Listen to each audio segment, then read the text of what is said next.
인사하겠습니다. 한영제일교회 오신 것 두 팔 벌려 환영합니다. 사랑합니다. 축복합니다. 반대편에 사랑합니다. 축복합니다. 예, 할렐루야. 아멘. 주님을 찬양합시다. 그럽시다. 아멘. 감사합니다.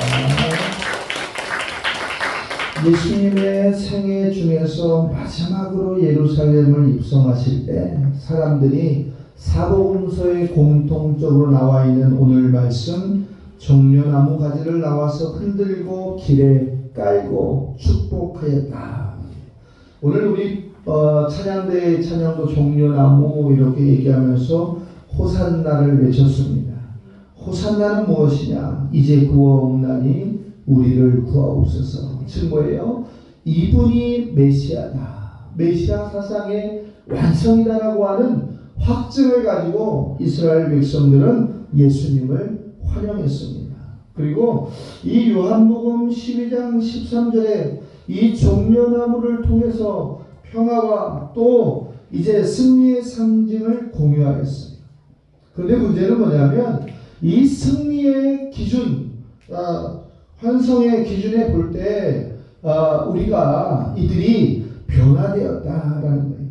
축복의 메시아, 회복의 메시아, 형통 그리고 자유함을 줄 메시아일 줄 알았는데 그들이 결국은 예수님을 십자가에 이제 매달라 하는 저주의 기준점이 된 사건이기도 합니다. 오늘 우리는 종려주일을 맞이해서 이 모든 사람들이 치료함을 받는 귀하고 복된 한 주간이 되기를 주의 이름으로 축복하겠습니다. 예수님은 이제 오늘 본문 21장 14절 이후에 보니까 소경된 자, 저는 자 이런 모든 자들, 병들고 연약하고 그리고 어디 갈 수 없는 연약한 자들을 치유하여 주셨다. 예수님의 예루살렘 입성은 치유입니다. 오늘 종려주일을 맞이해서 저와 여러분이 이러한 참된 치유의 현장에 있기를 주의 이름으로 축복합니다. 이사야서 53장의 말씀에 보면 그가 찔림은 우리의 허물을 인함이요 그가 상함은 우리의 죄악을 인함이라. 그가 징계를 받음으로 우리가 평화를 누리고 그가 채찍에 맞음으로 우리가 나음을 입었도다 하였습니다. 결국 예수님의 십자가는 어떤 십자가인가? 치료의 십자가다라는 거예요. 소경이 눈을 뜨고 절름발이가 회복되는 역사가 오늘 우리의 예배 안에서도 이루어져야 될 줄로 믿습니다. 믿음의 눈이 떠지고 영만의 눈이 떠져서 좌우로 흔들리지 않고 십자가의 푯대만을 향해서 나아가는 저와 여러분이 되기를 주의 이름으로 축복합니다. 짧게 이 종려주일에 치료받아야 될 네 가지를 소개하면 첫 번째, 순종하는 자로 치료받아야 한다라는 거예요. 예수님이 예루살렘에 입성할 때 나귀를 타셨습니다. 그런데 우리가 오늘 본문의 말씀을 봤지만 이 나귀는 어떻게 구한 것인가? 메인 나귀였고 주인이 있는 나귀였는데 그것을 풀어서 내게로 가지고 와라. 누가? 주인이 뭐라고 하거든 주가 쓰시겠다 하라 했어요. 주인이 누구인지도 모르고 내 것도 아닌 것인데 주님이 쓰시겠다 하니 그렇게 하라라는 거였어요. 이것이 순종 아니겠습니까? 그것을 찾으러 가는 제자들, 두 제자들을 소개하고 있는데 여러분 같으면 어떻게 하겠느냐? 어떻게 가지고 옵니까? 내 것도 아닌데 돈 주고 사갖고 오는 것도 아닌데 순종하는가 순종하지 않는가 예수님은 제자들의 모습을 통해서 훈련하셨습니다. 6절 이하의 말씀해 보니까 제자들은 예수님이 명령하신 대로 나귀와 그 새끼를 가져왔다. 나귀의 주인은 어땠습니까? 분명 이 사복음서에는 그 나귀를 왜 가지고 가냐라는 질문이 있어요. 그런데 주님이 쓰시겠다라고 할 때 그는 순종하였다라고 성경은 기록하고 있습니다. 두 제자, 나귀와 나귀 새끼, 주인, 이 모든 사람들이 하나의 단어로 직결되는데 그 이유는 순종이었다라는 거예요. 오늘 우리는 순종의 삶을 살면서 십자가를 바라보고 있는지, 불순종의 현장 가운데서 있는지 우리 스스로를 되돌아보아야 합니다. 불순종의 죄가 있을 때 주님 앞에 고백을 하고, 순종의 제사장의 모습, 순종의 이제 두 제자의 모습, 나귀의 모습, 그리고 나귀 주인의 모습으로 우리가 회복되기를 주의 이름으로 축복합니다. 오늘 에베소서 2장 1절에 보니까 너희의 허물과 죄로 죽었던 너희를 살리셨다. 십자가의 은혜가 우리를 살렸다라고 하는 참된 자유의 기준을 허락하셨다라는 거예요. 언제? 2000년 전 종료주일 주님이 소경과 저는 자들을 고쳐주신 것처럼 오늘 저와 여러분을 고쳐주셨다는 사실을 믿고 승리하시기를 주의 이름으로 축복합니다. 두 번째, 우리가 치료받아야 될 것이 무엇이냐? 기도하는 자로 치료받아야 한다는 거예요. 예수님이 이 종료주일에 가셔서 가장 먼저 하신 것이 무엇이냐면 성전 정화 활동이었어요. 6월절에는 이들이 장사하는 곳이었어요. 자기들의 배가 채워질 만큼 채울 수밖에 없는 구조였어요. 오늘 보니까 성전에 들어갔을 때 예수님은 뭐 하셨느냐? 성전 안에서 매매하는 자들, 돈을 환전하는 자들, 그리고 비둘기 파는 자들을 쫓고 그 상을 얻고 이제 그것을 깨끗하게 하셨다라는 거예요. 그러면서 하신 말씀이 무엇이냐? 내 집은 만민이 기도하는 집이라. 우리가 기도의 회복, 기도의 치유를 받아야 될 이유가 여기에 있습니다. 예배당이 강도의 굴혈처럼 소굴처럼 기도하는 자가 떠나가고 기도하는 자가 머무르지 않는다고 한다면 우리는 반드시 치료를 받아야 합니다. 예수의 이름으로 우리의 탐심이 쫓겨나가고 예수의 이름으로 우리의 악한 마음이 쫓겨나갈 수 있는 기도의 치유의 은혜가 이곳에서 일어나야 될 줄로 믿습니다. 우리는 이 마음의 성전 예배당에 와서 세계를 품고 만민을 품고 이웃을 품을 수 있는 기도의 승리자가 되어야 합니다. 욕심이 있으면 눈이 가려집니다. 그래서 그를 영적 소경이라고 우리는 이야기합니다. 욕심이 있으면 자꾸 비대해집니다.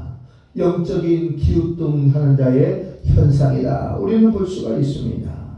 누가복음 12장의 말씀에 보니까 이르시되 삼가 모든 탐심을 물리치라. 사람의 생명이 그 소유에 넉넉한 데 있지 않다. 그랬어요. 우리가 많이 가졌다고 해서 그 사람이 생명이 그의 것이라고 성경은 허락하지 않는다라는 거예요. 탐심이 무엇입니까? 성경이 이야기하는 탐심은 자기만을 위하여 사는 이기심을 탐심이라고 정의하였습니다.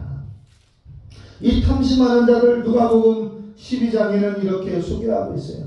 내 공간을 더 헐고 더 크게 짓고 더 많은 곡식과 물건을 거기에 쌓아놓고 내 영혼에게 이르되 이제 여러 해 쓸 물건을 쌓아놓았으니 평안히 먹고 마시고 즐거워하자.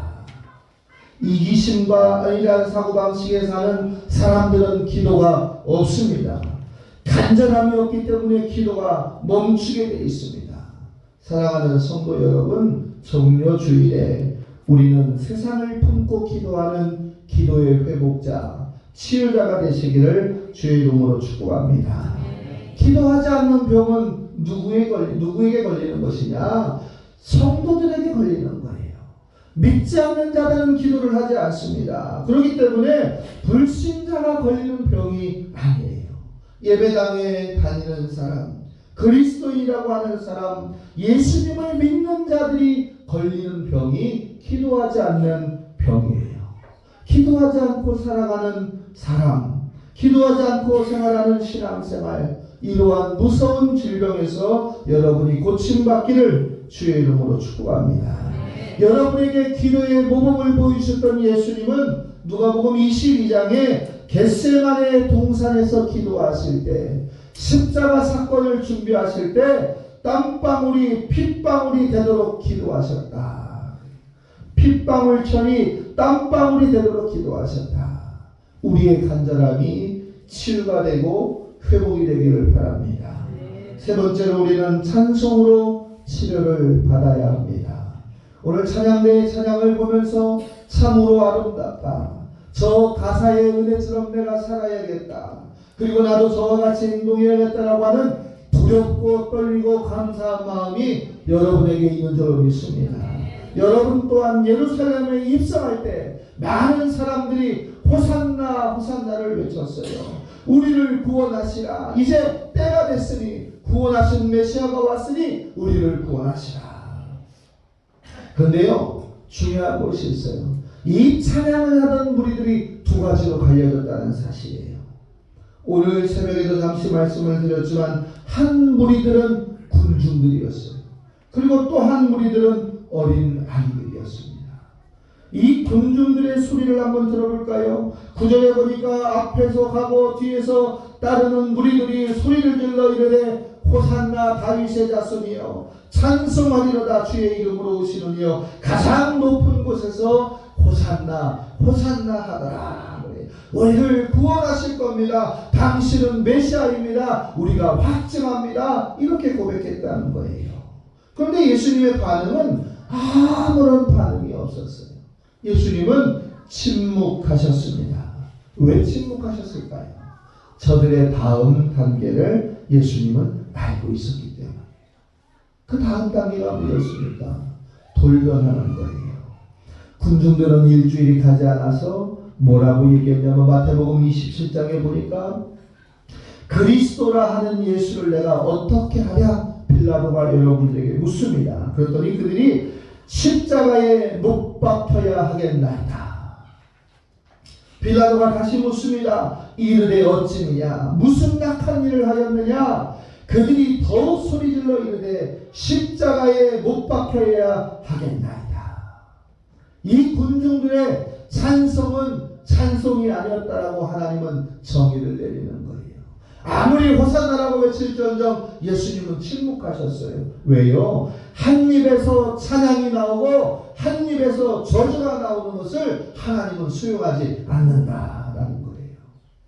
야고보서 3장 10절 이하에 보니까 한 입으로 찬송하고 한 입으로 저주가 나오는도다. 내 형제들아 이것이 마땅하지 아니하다. 샘이 어찌 한 구멍으로 단물과 쓴물을 낼 수가 있느냐 이렇게 선포하고 있어요. 사랑하는 성도 여러분, 우리는 이 시대에 절대로 군중의 호산나의 무리에 들어가지 않기를 주의 이름으로 축복합니다. 어린아이들의 찬미 소리를 한번 들어볼까요? 대제사장들과 서기관들에게 핍박을 받았던 어린아이들의 찬미는 마태복음 21장 15절에 소개되고 있어요. 호산나 다윗의 자손이여 하는 아이들을 보고 이 분하였던 대제사장들에게 예수께 말하되 저희들이 하는 말을 듣느뇨 하니 예수께서 이르시되 그렇다 어린 나이와 젖먹이들의 입에서 나오는 찬미를 온전하게 함이라 다 너희가 이것을 읽어본 것이 아니냐라고 지적하고 있어요.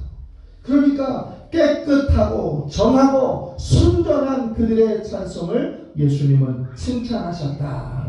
같은 호산나를 외쳤지만 군중의 호산나는 받지 않았지만 어린아이의 찬송으로 치료함을 허락하셨던 주님을 우리는 기억해야 됩니다. 군중들은 한 입으로 단물과 쓴입을 저주와 축복을 회복하였지만 어린아이들은 사랑하는 진실된 입술로만 예수님을 환영했다는 사실을 소개하고 있습니다. 저 같은 죄인, 여러분과 같은 죄인을 살리시려고 예수님은 십자가에 입성하셨습니다. 예루살렘에 입성하셨어요. 골고다 언덕에서 이제 물과 피를 다 쏟으셨습니다. 그 은혜를 찬송하지 못하면 그것은 안 된다라는 거예요.